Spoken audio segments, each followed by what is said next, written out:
Shalom saudara-saudara, mari saya ajak kita semua membaca satu bagian firman Tuhan yang terambil dari 1 Korintus pasal 3 ayat 16 sampai 17.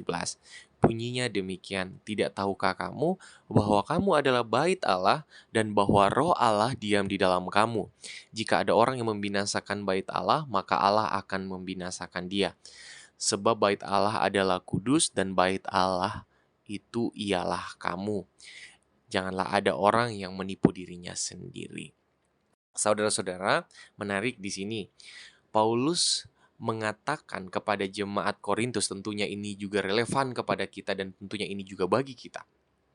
Yaitu adalah, tidak tahukah kamu bahwa kamu adalah bait Allah dan bahwa roh Allah diam di dalam kamu? Ini berbicara saudara-saudara tentang ketika Kristus menyelamatkan umatnya, setiap umatnya itu sepenuhnya menjadi milik Kristus dan Kristus itu berdiam di dalam kita. Roh Allah ada di dalam kita.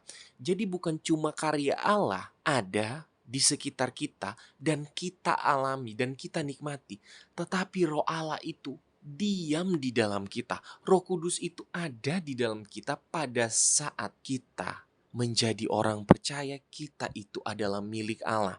Tentunya kalau kita ini adalah milik Allah dan menjadi rumah Allah, berarti ingat yang menjadi tuan atas hidup kita yaitu Allah. Allah mempergunakan rumahnya sesuai dengan apa yang Allah inginkan. Apalagi kita menyadari kita ketika bertobat berarti kita benar-benar meninggalkan atau melawan lagi setiap kebiasaan hidup berdosa. Kita bukan jadi berteman, tapi kita sekarang melawan kebiasaan hidup yang salah. Karena kita menjadi milik Tuhan dan Tuhan membenci dosa, jadi kita memberikan satu perlawanan kepada cara hidup kita yang lama. Atau gambaran sederhananya kita meninggalkan itu semua. Meninggalkan kejahatan-kejahatan kita. Dan inilah gambarannya. Maka di sini kita perlu tahu alasan apa ketika Paulus mengatakan atau mengingatkan kembali kepada jemaat Korintus bahwa hidup mereka itu adalah milik Allah dengan digambarkan sebagai rumah Allah.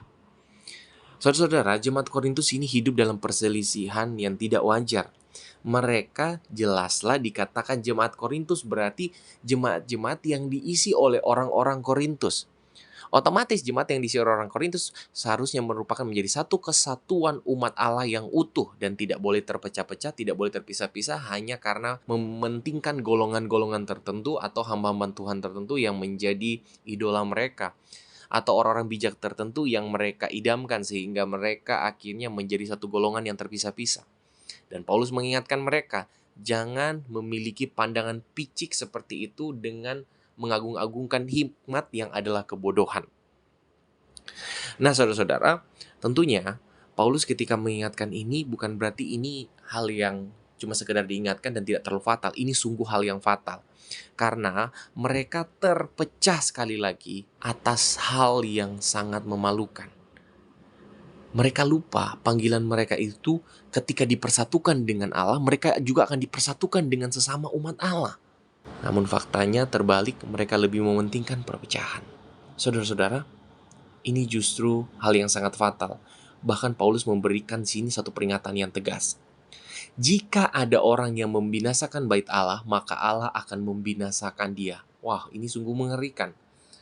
Jadi orang yang menjadi penyebab orang lain pecah, orang lain berantakan hidupnya, orang lain akhirnya tidak lagi menyadari hidupnya sebagai bait Allah, dan dia sendiri tidak menyadari hidupnya sebagai bait Allah dengan memilih hidup penuh dengan konflik, hidup menjauhi Tuhan, dan hidup menjauhi orang lain dari Tuhan. Tentu Tuhan memberikan satu hal yang sangat keras, bukan cuma sebagai sampingan aja supaya orang Kristen tahu orang harus hidup sesuai dengan firman Tuhan, tetapi memang ada peringatan keras di sini. Jika ada orang yang membinasakan bait Allah, maka Allah akan membinasakan dia.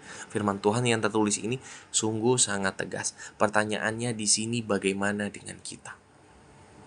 Apakah mungkin ketika kita selama ini menjadi umat yang percaya, kita benar-benar menyadari hidup kita bait Allah, dijalankannya hidup kita adalah sesuai dengan perintah Allah atau dengan sesuai kehendak diri, sehingga kita hidup penuh dengan konflik, dan ternyata hidup penuh dengan konflik itu bukan cuma Karena konflik itu terjadi atas keinginan orang lain yang mau berkonflik dengan kita, tapi ternyata kita sendirilah yang memilih hidup penuh dengan konflik.